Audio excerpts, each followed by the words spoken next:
Olá, aqui estamos outra vez em nome do soberano Criador dos céus e da terra, o Senhor Jesus Cristo. Estamos dando prosseguimento à minha exposição da minha tradução de João. Eu tinha comentado que quanto ao julgamento entre Pilatos e tal, João é um relato relativamente completo. Mas quando chega à própria crucificação, o registro de João é um tanto resumido, tanto que assim, e como isso aqui é da essência da nossa fé, nós temos que entender como é que foi exatamente a crucificação do nosso Salvador e Senhor. Eu vou tomar a liberdade de ler uma harmonização, onde eu pego tudo que os 4 evangelhos dizem a respeito do assunto. Que aqui, voltando a João, o verso 17, carregando a própria cruz, ele saiu para um lugar chamado Caveira, que em hebraico se chama Gólgota. Ali o crucificaram e tal. Muito resumido. Então, isto aqui está naquele apêndice que já temos falado várias vezes. No caso, é o estudo número 37. Vocês poderão ver com calma. Mas no momento aqui, eu vou lendo. As passagens relevantes são Mateus 27, 31 a 56, Marcos 15, versos 20 a 41, Lucas 23, versos 26 a 49 e João 19, versos 16 a 37.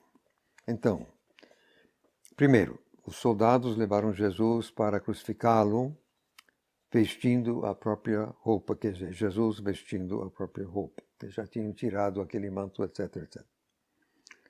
Isso em Mateus, Marcos e João. 2. A caminho, eles obrigam Simão, homem sireneu, a carregar a cruz de Jesus, seguindo-o. Está em Mateus, Marcos e Lucas. A partir do relato em Marcos, eu imagino, não estava lá, você entende, mas eu imagino que certamente Simão, depois de carregar a cruz, certamente permaneceu no local para ver o desfecho. Como consequência, eu creio que é quase certo que ele se converteu, bem como os 2 filhos dele. Você vai encontrar o nome dos 2 filhos como já seguidores de Jesus. Isso é em outro lugar. Os soldados já tinham maltratado Jesus tanto que ele provavelmente estava enfraquecido e mal conseguindo carregar a cruz, que era pesada. Então, por isso que obrigaram esse tal de Simão. Terceiro, somente Lucas menciona a mensagem que Jesus deu às filhas de Jerusalém, Lucas 23, 20, 27 a 31. O que eu passo agora a ler, eu vou ler esse trecho. Uma grande multidão do povo o seguia, incluindo mulheres que choravam e o pranteavam. Aí Jesus voltou-se para elas e disse: Filhas de Jerusalém, não chorem por mim. Chorem por vós mesmas e por vossos filhos, porque certamente virão dias em que se dirá: benditas as estéreis, sim, os ventres que não gestaram e os seios que não amamentaram. Nesses dias começarão a dizer às montanhas: caiam sobre nós, e às colinas: cubram-nos. Pois se fazem estas coisas durante a árvore verde, que acontecerá durante a seca? Até aí, Lucas. Se Jesus ainda estivesse carregando a cruz, ele não poderia voltar-se, como está no verso 28. Razão pela qual eu coloquei a transferência da cruz antes. 4. Eles chegam a Gólgota, vocábulo hebraico que significa lugar de uma caveira. Aliás, está lá até hoje. Isso encontramos em todos os 4 relatos. 5. Os soldados ofereceram a ele vinho azedo misturado com mirra para beber, mas após prová-lo, recusou-se a beber. Isso em Mateus e Marcos. Aquilo era um pequeno gesto humanitário. A mirra é um analgésico rude e abafaria a dor. mas Jesus a rejeitou e com isso permaneceu plenamente alerta na cruz e sentiu tudo.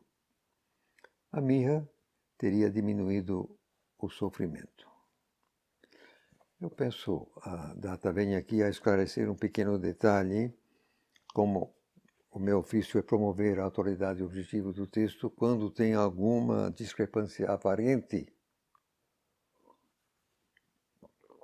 Eu me sinto na obrigação de esclarecer o assunto. Então, em Mateus, agora eu vou comentar a mirra, só isso, estou comentando a mirra.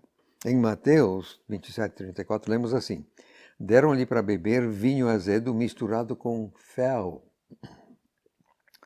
Marcos, aí se é vinho azedo ou não vinho, mas a questão aqui é a mistura. Marcos diz que foi mirra.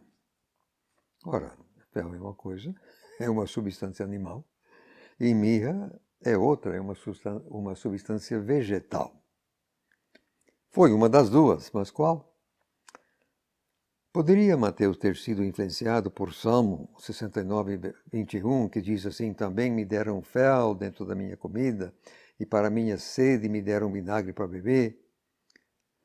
Lembrar que Mateus escreveu para um público judeu e parece ter citado a profecia cumprida sempre que podia. Mas eu pessoalmente acho mais ao caso Atos 8 e verso 23, onde Pedro diz a Simão, o feiticeiro: pois eu vejo que você está dentro de um fel de amargura. Assim o texto grego. Parece que fel era utilizado como um termo genérico para qualquer substância amarga. Deduzo que Mateus, talvez influenciado pelo Salmo, utilizou o termo genérico. Com isso, entendo que a exata substância utilizada foi, de fato, mirra, conforme Marcos escreveu. Até aí essa minha tentativa de dirimir essa dúvida. Seguindo, item 6, os soldados pregaram Jesus à cruz e a colocaram em pé, quer dizer, a cruz. Depois de cuidar de Jesus, crucificaram também os dois criminosos, um de cada lado. Isso está em Mateus, Marcos, Lucas e João, todos os quatro. Marcos especifica que foi a terceira hora quando o crucificaram. Marcos usa tempo judeu. No caso, seria 9 horas da manhã. Quanto aos dois criminosos, Marcos também acrescenta: assim a Escritura se cumpriu que diz, e ele foi enumerado com transgressores. Isso está em Isaías 53, verso 12. Item 7, João 19, verso 19, afirma que a tábua trazendo o crime, a acusação de Jesus, foi colocada na cruz acima de sua cabeça. E os soldados teriam feito isso enquanto a cruz ainda estava no chão, claro. Quando a cruz foi colocada em pé, a tábua já estava fixada. Todos os 4 evangelhos mencionam a acusação, mas cada um o faz de maneira um pouco diferente. Você pode ver isso, Mateus 27:37, Marcos 15:26, Lucas 23:38, João 19:19.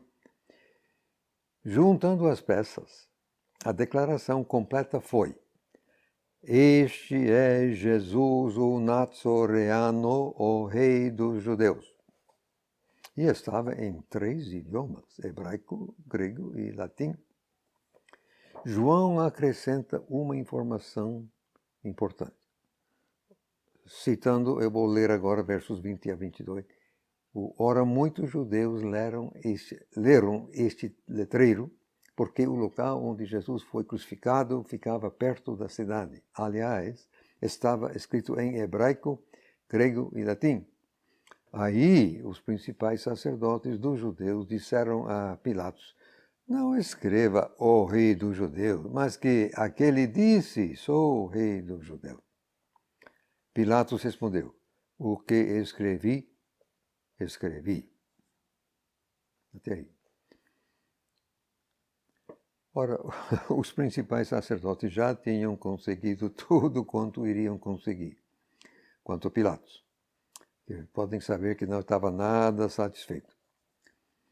E ele aqui, entendo, Pilatos estava fazendo uma declaração, mas também estava dando um pouco de troco, digamos. Agora, abre parênteses aqui, não sabemos quando os judeus viram a placa, nem quando essa conversa aconteceu. A tábua teria sido preparada antes de partirem para Golgota. Só isso aí, pensa um pouco. Eles tinham que preparar a tábua lá dentro do quartel. E é mais do que provável que os judeus tinham sempre pessoas observando tudo o que acontecia. Então, podemos entender que as lideranças já estavam sabendo antes mesmo de todo mundo sair e, quem sabe, já fizeram sua reclamação a Pilatos, que teria de ser antes de sair de lá. Porque uma vez que saiu, meramente a minha reconstrução do pacto. Mais nada. Agora, eu quero comentar os três idiomas, no caso. Para colocar tudo isso em 3 idiomas, você se lembra? Este é Jesus, o Nazoriano, o rei dos judeus. Para colocar tudo isso em 3 idiomas, você queria uma tábua de, convenhamos, algum tamanho. Mas por que será que Pilatos utilizou 3 idiomas? Um teria sido suficiente. Era, aliás, costume colocar o crime acima do condenado. Entendo que Pilatos não estava nada satisfeito, tendo sido contornado pelo judeu, e quero acreditar que ele pessoalmente estava convencido de que Jesus era um rei. Ao colocar "este é o rei dos judeus", ele estava fazendo uma afirmação. Uma que praticamente qualquer pessoa alfabetizada poderia ler, dado os 3 idiomas. Eu quero voltar e comentar o Nazoreano. Está assim no texto grego. A sua Bíblia vai dizer Nazareno, o que é uma tradução inadequada. O texto grego faz uma distinção muito clara entre Nazareno e Nazoriano. São 2 coisas diferentes. Nazoriano remonta a Isaías, capítulo 1 e verso 11, onde Jesus era exatamente o renovo de Davi, o Messias. E Pilatos certamente tinha pesquisado Jesus detalhadamente. E Pilatos faz escrever Nazoreano, não Nazareno, Nazoreano, Pilatos está declarando que Jesus é o Messias. Fatal. Ele sabia o que estava fazendo. Seria simplesmente inconcebível ele colocar exatamente Nazoriano se ele não estava sabendo o que estava fazendo. Ele teria colocado Nazareno lá. Mas não foi assim. Quem quiser saber mais a respeito pode ver o meu artigo no apêndice O Nazoriano. Acho que é o artigo número 4, se a memória me serve. Aí eu explico detalhadamente o assunto. Ok, podemos agora prosseguir. Vamos ver aqui. Vamos agora para o item 8. Os soldados tinham de permanecer no lugar para impedir qualquer tentativa de salvar as vítimas. E, naturalmente, não iam ficar em pé. Aí levava horas. Estariam ali durante muitas horas. Uma das coisas que fizeram foi dividir as roupas de Jesus. Todos os 4 evangelhos mencionam o fato. Mas João oferece detalhe interessante, que passo a ler. Verso 23. Ora, quando os soldados tinham crucificado Jesus, tomaram as roupas dele e as dividiram em 4 partes, uma parte para cada soldado. Tomaram também a túnica, mas ela era sem costura, tecida numa única peça de alto a baixo. Aí disseram uns aos outros: não a rasguemos, mas lancemos sortes por ela, para ver de quem será. Para que se cumprisse a escritura que diz: dividiram as minhas roupas entre si e por minha veste lançaram sorte. Foi por isso que os soldados fizeram essas coisas. Fecha leitura. A referência é a Salmo 22 e verso 18. Parece que João está afirmando causa e efeito entre a Escritura e o que aconteceu. Ora, o centurião poderia ter reivindicado a túnica, ou como queira, mas o lançar sorte havia sido profetizado. Agora, Lucas 23, verso 34, merece menção especial. Então Jesus disse: Pai, perdoa-os, porque não sabem o que estão fazendo. Enquanto eles estavam dividindo suas roupas, lançando sorte. Fecha a citação. Somente Lucas registra este dizer importante do Senhor Jesus. Eu entendo que a gramática grega, neste lugar, indica que Jesus falou isso enquanto os soldados estavam dividindo suas roupas. Eu entendo que Jesus estava se referindo precisamente àqueles soldados. Eles estavam simplesmente obedecendo ordens, não tinham responsabilidade pessoal pelo que estava acontecendo. Esse dizer do Senhor Jesus tem dado assim, margem a especulações várias. Como é que Jesus poderia perdoar os pecados dos judeus? Eu entendo que não é nada disso. Dentro daquilo que eu acabo de explicar. Calamitosamente, o texto eclético ora em voga, seguindo menos de 1% dos manuscritos gregos de qualidade objetivamente inferior, coloca entre colchetes duplos a primeira metade do verso 34. Isto é, então Jesus disse: Pai, perdoa-os porque não sabem o que estão fazendo. Dessa forma, os editores estão negando que Lucas tenha escrito isso. Certamente, um procedimento perverso, seguindo menos de 1% dos manuscritos gregos e todos os 1% de má qualidade. Isso é perverso demais da conta. Mas um detalhe assim, desagradável. Mas aqui em cima, que diz que o pessoal dividiram em 4 partes, uma parte para cada soldado. Ora, Jesus não estava com tanta roupa assim, então a inferência é que ele ficou sem nada. Mais uma humilhação. Prosseguindo então. Apenas 3 dos evangelhos mencionam a zombaria dos espectadores.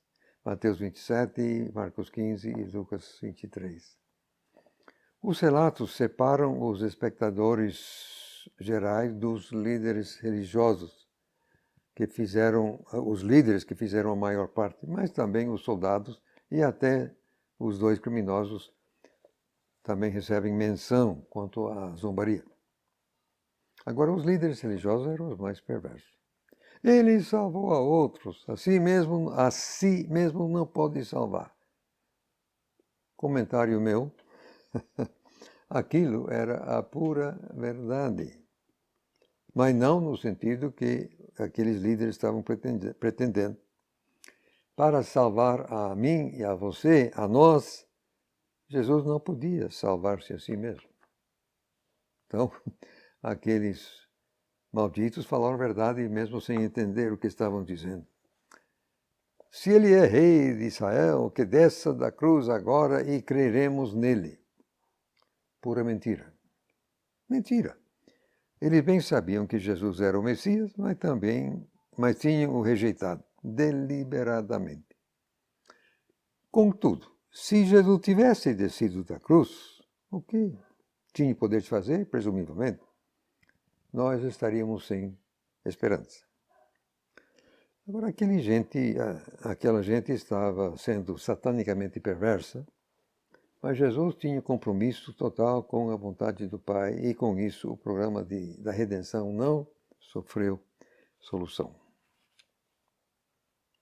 Também esse pessoal certamente estava demonizado naquele momento. Você pode ler os relatos, tinha outras coisas, o pessoal simplesmente zombou demais. Podemos prosseguir. Item 10. Os criminosos exigem atenção especial. Marcos escreve: até mesmo os bandidos que foram crucificados com ele o insultaram da mesma forma. E Marcos diz coisa parecida, mas Lucas acrescenta um item importante.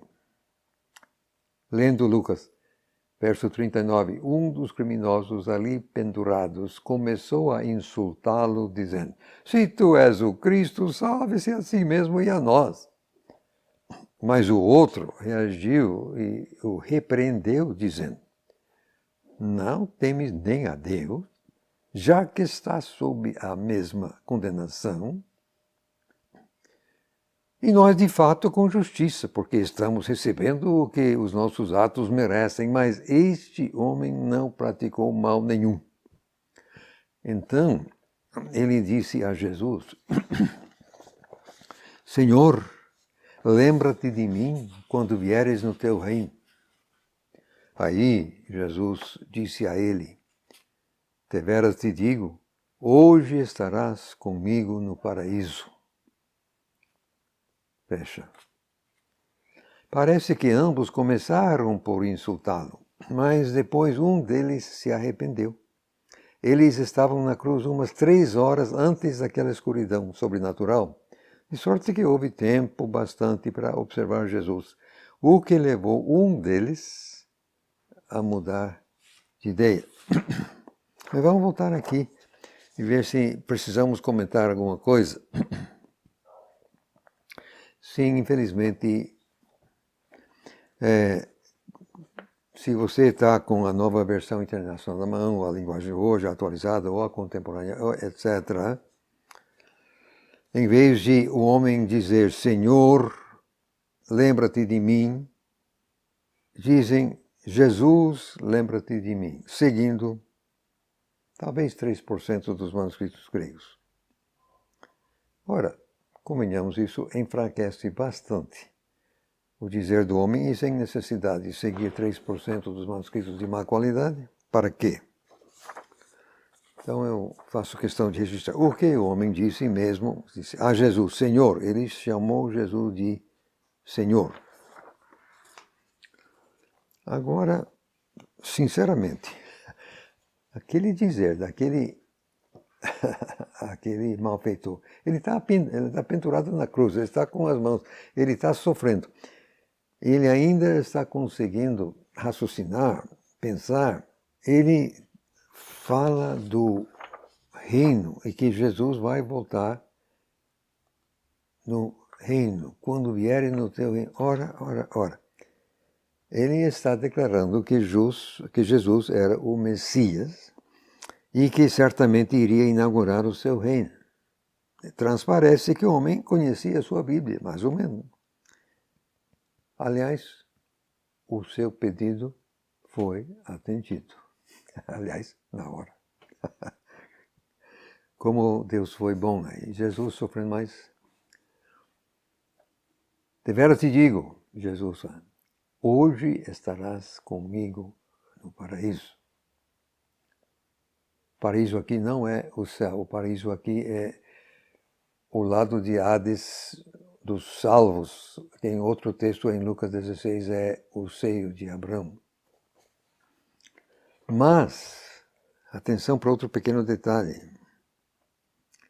Jesus disse hoje, e para o judeu o dia acabava às 6 horas da tarde. Jesus, judeu, conversando com outro judeu. Então ele disse, hoje estarás comigo no paraíso. Isso significa que Jesus muito bem sabia que o homem morreria antes do pôr do sol. O que significa que ele também sabia que o homem teria as pernas quebradas. Caso contrário, o homem teria aguentado noite adentro. O que, no caso, teria sido amanhã. De passagem, eu entendo que Hades, ou então no Antigo Testamento Sheol, é a sala de espera onde os espíritos dos finados aguardam o juízo final. Como alguém já comentou, Um dos dois malfeitores que foram crucificados com Jesus, um deles foi salvo para que ninguém se desespere, mas unicamente um para que nenhum outro seja presunçoso. Se isso servir para alguém, está aí. Voltando então aqui, item 11, somente João registra Jesus cuidando da mãe. Só João faz isso. Vou ler agora João, verso 25. Ora, perto da cruz de Jesus estavam sua mãe e a irmã dela, Maria de Clopas, e Maria Madalena. Então, Jesus, vendo sua mãe e o discípulo a quem ele amava, no caso, o autor do Evangelho, o apóstolo João, que estava ali também fatal, o discípulo a quem ele amava, em pé ao lado, ele disse à sua mãe: mulher, eis o teu filho. A seguir, ele disse ao discípulo: eis a tua mãe. E a partir daquela hora, o discípulo a recebeu em seu lar. Até aí, João. Notar que Jesus ainda estava perfeitamente lúcido. Enquanto o primeiro filho de Maria, ele era responsável pelo bem-estar dela. Entendemos que José já havia morrido faz tempo. E, portanto, ele, Jesus, agora aqui transferiu essa responsabilidade ao apóstolo João, o autor do Evangelho. E ele aceitou essa responsabilidade. Agora, apenas 3 dos evangelhos mencionam as 3 horas de escuridão sobrenatural. Está em Mateus, Marcos e Lucas. João não. O dizer de Mateus nos serve adequado. Então, lendo. Ora, veio uma escuridão sobre toda a terra, desde a 6ª hora, no caso meio-dia, até a 9ª, 15 horas. Fecha aspas. Mateus utiliza tempo judeu. Isso significa que ficou escuro exatamente entre meio-dia e as 3 da tarde. Agora, atenção, a escuridão não poderia ter sido um eclipse solar, como alguns ignorantes já sustentaram. Ora, a Páscoa sempre ocorre na lua cheia, e um eclipse solar só pode acontecer com lua nova. Ademais, até mesmo um eclipse total dura apenas alguns minutos, não 3 horas. Mas, para que a escuridão? Pessoalmente, eu creio que o pai estava protegendo o filho para que ninguém pudesse observar a angústia dele enquanto ele foi feito pecado por nós, conforme está na 2 Coríntios, capítulo 5, e verso 21. Eu posso imaginar que foi também uma misericórdia para a mãe, os amigos íntimos que ali estavam. Como suportar o mero contemplar de tamanho sofrimento? Tamanho sofrimento. Você se lembra da profecia do velho Simeão, quando José e Maria levaram um bebê para o templo? Ele disse a Maria: uma espada vai transpassar o teu coração também. Estava aqui, com certeza. Foi aqui mesmo. Item 13. Às 15 horas, quando a escuridão foi removida, Jesus deu um brado de angústia muito forte. Deus meu, por que me abandonaste? Entendo que o pai virou as costas para o filho durante aquelas 3 horas. Ficar separado do pai representa morte espiritual. Para que Jesus pagasse por meus pecados e os teus, ele tinha de tomar nosso salário. E o salário do pecado é a morte. Romanos capítulo 6 e verso 23. Atenção! Morte tanto física como espiritual. Os dois. Ou as duas. O texto hebraico de Isaías 53, verso 9, fala de suas mortes, plural. E no texto hebraico, esse plural é intensivo. Então, na própria profecia de Isaías, fala de mais de uma morte, no caso, física e espiritual. É assim que eu entendo. Então, por isso, então, esse brado desesperado. Pela única vez na eternidade toda, houve uma separação entre o pai e o filho. Nunca antes, nunca depois. Esse grito está em Salmo 22, e verso 1, para quem quiser ver. Agora, aquele brado ocasionou uma situação curiosa. Está em Mateus 27 e Marcos 15. Comparando os dois relatos, parece existir uma discrepância. Em Mateus 27, verso 48, temos assim: em seguida, um deles correu e pegou uma esponja, embebeu-a em vinho azedo, colocou-a numa cana e começou a dar-lhe de beber. Mas os outros disseram: pare, vejamos se Elias vem salvá-lo. Até aí. Um só homem oferece a bebida, mas os outros dizem: parem. Agora, vamos a Marcos 15, 36, onde lemos: então alguém correu e embebeu uma esponja em vinho azedo, colocou-a numa cana e a ofereceu a ele para beber, dizendo, quer dizer, é o homem dizendo: parem vocês.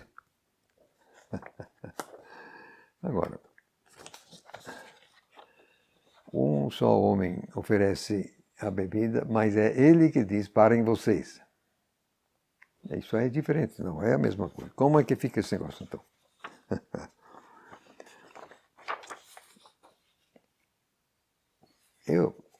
Para mim, não iria me surpreender se o homem aqui foi o próprio João Marcos. Mas quem quer que fosse, se ele conhecia hebraico, ele sabia perfeitamente bem que Jesus não chamou Elias. Eli, lima sabachthani. Isso é hebraico e não é nada de Elias. É meu pai, meu Deus. Então, o homem sabia perfeitamente que Jesus não estava chamando Elias. É por isso que ele disse, então, parem vocês. Aí ele repetiu o resto do dizer dos outros de forma sarcástica, com desgosto, assim entendo. Então, Mateus e Marcos registram partes diferentes da totalidade de um só incidente. Eu nego qualquer discrepância. Contudo, parece que o homem desistiu antes que Jesus bebesse, pois daí a pouco Jesus disse: tenho sede. Está em João 19, verso 28. O brado da vitória é registrado em todos os 4 evangelhos. Mateus 27, Marcos 15, Lucas 23, João 19. Mas apresentam uma variedade de detalhes. Eu vou começar com João 28. Depois disso, sabendo Jesus que tudo já se havia realizado para que se cumprisse a Escritura, ele disse: tenho sede. Ora, havia ali uma vasilha cheia de vinagre, e então eles encheram uma esponja com vinagre e a colocaram num isopo e a levaram até a sua boca. Então, após ter recebido o vinagre, Jesus disse: quitado! E inclinando a cabeça, ele despediu o seu espírito. Eu quero comentar 2 coisas aqui antes de prosseguir. Quando diz aqui, após ter recebido o vinagre, esse verbo receber parece significar que ele de fato engoliu um pouco. Como vinho azedo não era usado durante a Páscoa, isso não discorda da palavra do Senhor no cenáculo, Mateus 26, que não beberia deste produto da videira. Os 4 evangelhos mencionam o vinho azedo.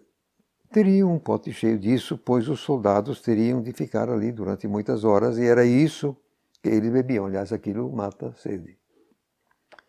O gesto mencionado em Lucas 23, 36 aconteceu antes da escuridão. Os outros 3 registros aconteceram depois dela. O gesto registrado em Mateus 27, 48 e Marcos 15, 36 seguiu ao brado, Deus meu, Deus meu. O registrado em João 19, 29 seguiu o dizer, tenho sede. Parece-me possível que houve um intervalo entre o brado e o dizer. Após o brado, ele pode ter ficado em silêncio enquanto procurava reaver o contato com o Pai. E também pode ser que o vinho azedo, digamos, molhou a garganta para que pudesse depois soltar o brado da vitória. Agora, voltando a João, depois de gritar, quitado, diz aqui, inclinando a cabeça, ele despediu o seu espírito. Exatamente assim. Não foi a cruz que matou Jesus. Ele meramente despediu o seu espírito. Está também assim em Mateus. Lembrar que em João capítulo 10, versos 17 e 18, Jesus foi claro e enfático. Ninguém podia tirar a vida dele, mas ele podia voluntariamente deitá-la. O que, por sinal, ele fez. Não foi a cruz que matou Jesus, não. Ele morreu na cruz, mas ele despediu o seu espírito. Seguindo então Mateus, Marcos e Lucas, todos afirmam que Jesus deu um tremendo brado. João não, disse brado. Mas os outros três, sem dar o conteúdo. Eu entendo que João fornece essa informação. Ele estava sempre suplementando os outros. Embora não diga que foi um brado. O que Jesus falou em grego foi tetelestai. É o que se escrevia nas faturas, contas, notas promissórias, quando quitadas as notas. Hoje em dia usa-se um carimbo pago.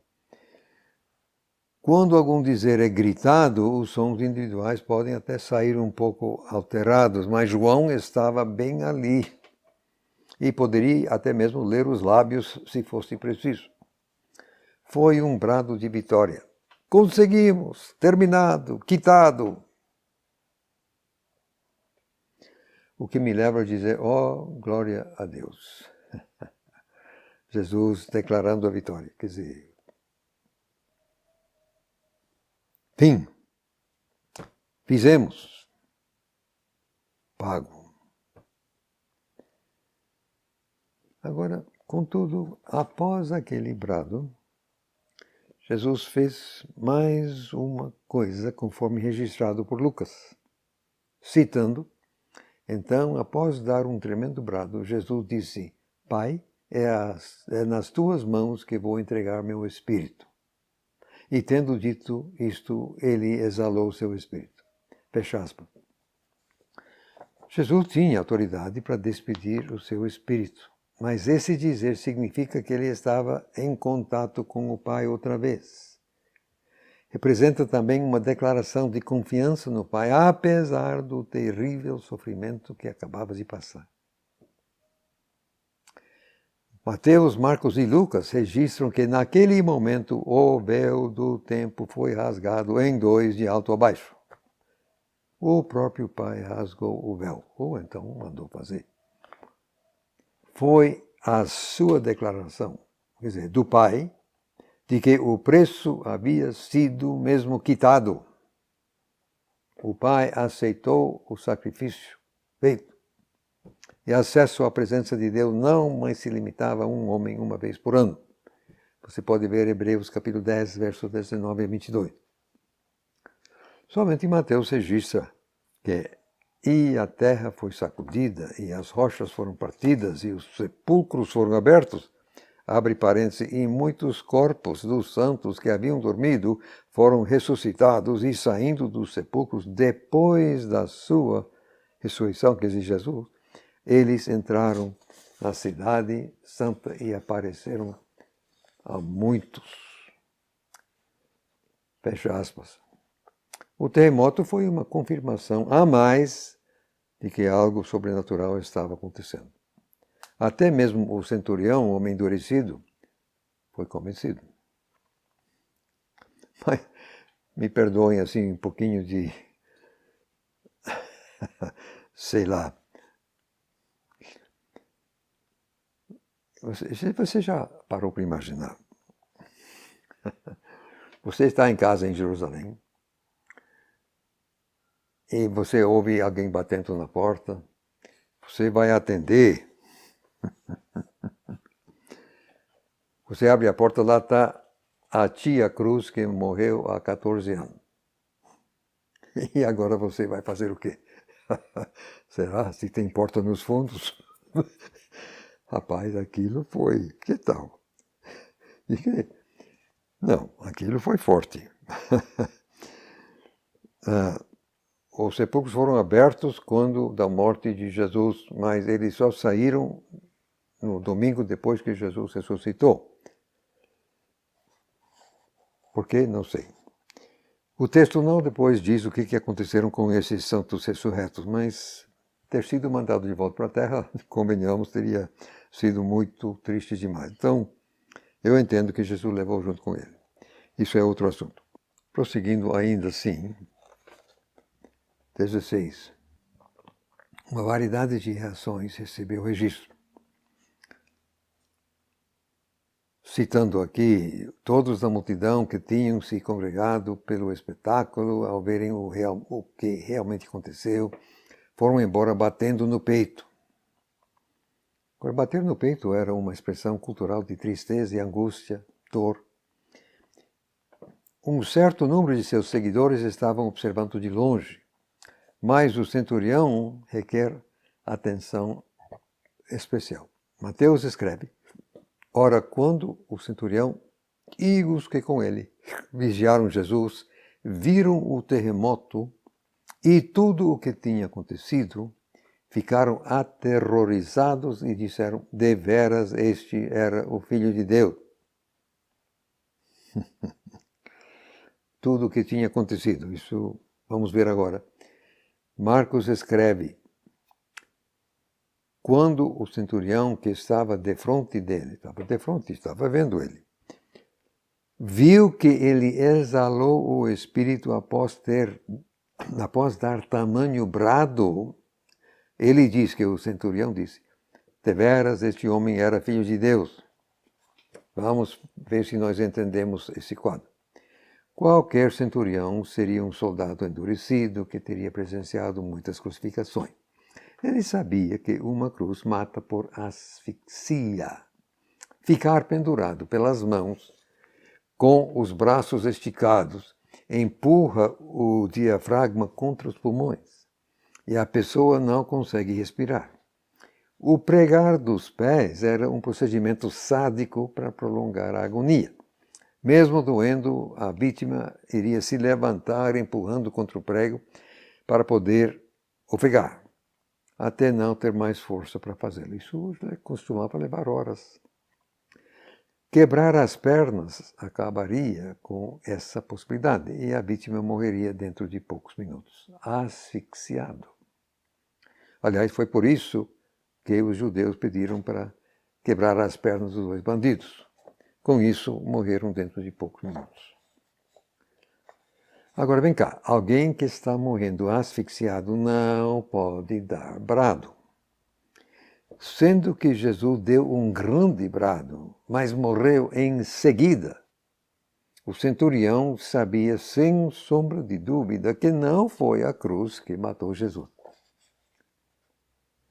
Abre parênteses, mais tarde, quando José pediu o corpo, Pilatos ficou surpreso que Jesus já estaria morto. Ele mandou perguntar ao centurião. Agora, vem cá. Mas quem pode, a seu bel prazer, meramente mandar o espírito embora? Eu não posso, você também não pode. Somando 2 mais 2, o centurião chegou à conclusão de que Jesus era um ser sobrenatural. Certo e justo. Agora vamos ao 17 e aqui terminamos essa série sobre a crucificação, Somente João oferece a informação que segue.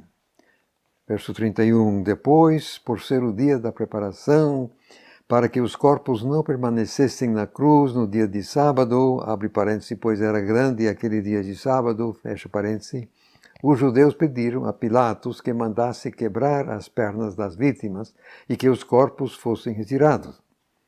Então vieram os soldados e quebraram as pernas dos que tinham sido crucificados com Jesus. Primeiro de um, depois do outro.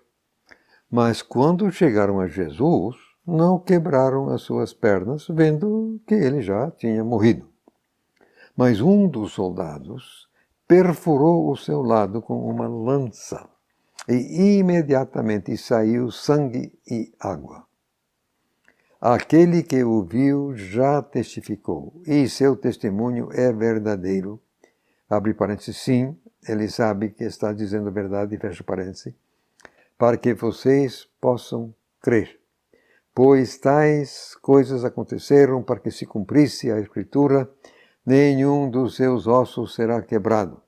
E também outra Escritura que diz, olharão para aquele que traspassaram. João, o autor deste evangelho, estava bem ali ao lado, de sorte que ele podia ver com clareza o que saiu do lado de Jesus. Que o sangue já tinha separado era sinal claro de morte física.